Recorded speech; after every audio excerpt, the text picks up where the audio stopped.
सुवर्णपुर में विश्व आदिवासी दिवस पालित हो जाइछि। आज अगस्ट मास 9 तारिख रे पालित होइछि विश्व आदिवासी दिवस 2025। एही परिप्रेक्षी रे सुवर्णपुर जिला आदिवासी कल्याण संघ सुवर्णपुर शाखा तरफ स्थानीय टाउन हॉल ठारे पालित हो जाइछि विश्व आदिवासी दिवस 2025। सुरेश्वरी मंदिर नूतन टाउन हॉल जाए पारंपरिक अस्त्रशस्त्र सह वाद्यर ताले ताले एक शोभायात्रा अनुष्ठित होइतिला। स्थानीय टाउन हॉल ठारे होइथिबा साधारण सभा रे सम्मानित अतिथि भावे सुवर्णपुर जिला आरक्षी अधीक्षक श्रीयुक्त नारायण नायक योगदान करथिबा बेले स्वतंत्र अतिथि भावे आदिवासी कल्याण संघ सभापति श्रीयुक्त सत्यनारायण भोई, संघ उपसभापति श्रीयुक्त गुप्तेश्वर मल्लिक, संघ संपादक श्रीयुक्त लंबोदर धरुआंक सह नरोत्तम आड़बांग, रोहित कंवर, अवधूत आड़बांग, सुभाष भोई, भागीरथी मुंडा, नंदन बारिक, सुरेंद्र भोई समेत आदिवासी कल्याण संघर अनेक कर्मकर्ता योगदान करथिले।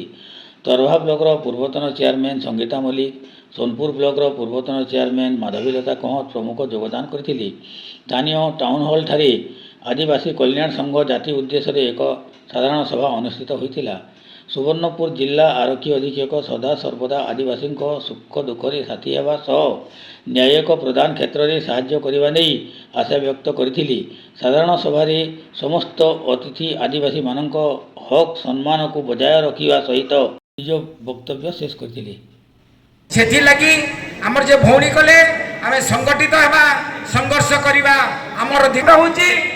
मोर भाई भौणी के विनम्र प्रार्थना जे आपण माने आज आदिवासी में पीले आई जमी बाड़ी हमर के बापो जा माने एही जमी हमर थिला। आमे प्रजा थिलु, आमे जमीदार थिलु, आमे सब विश्व आदिवासी दिवस उपलक्षे मोर यही शुभकामना रहिबो। माँ समलेश्वरी माँ सुरेश्वरी पाखे प्रार्थना रहिबो समस्त खुशी रुहतु। आती कहबी जे आपण मान जेकोसी काम जदि मो पाखे किसी अच्छी तापर मत डायरेक्ट हो इनडायरेक्ट हो कौन पुलिस स्टेशन हो कि डायरेक्टली मो पाक आसले मु भावुची जी दरकार जो काम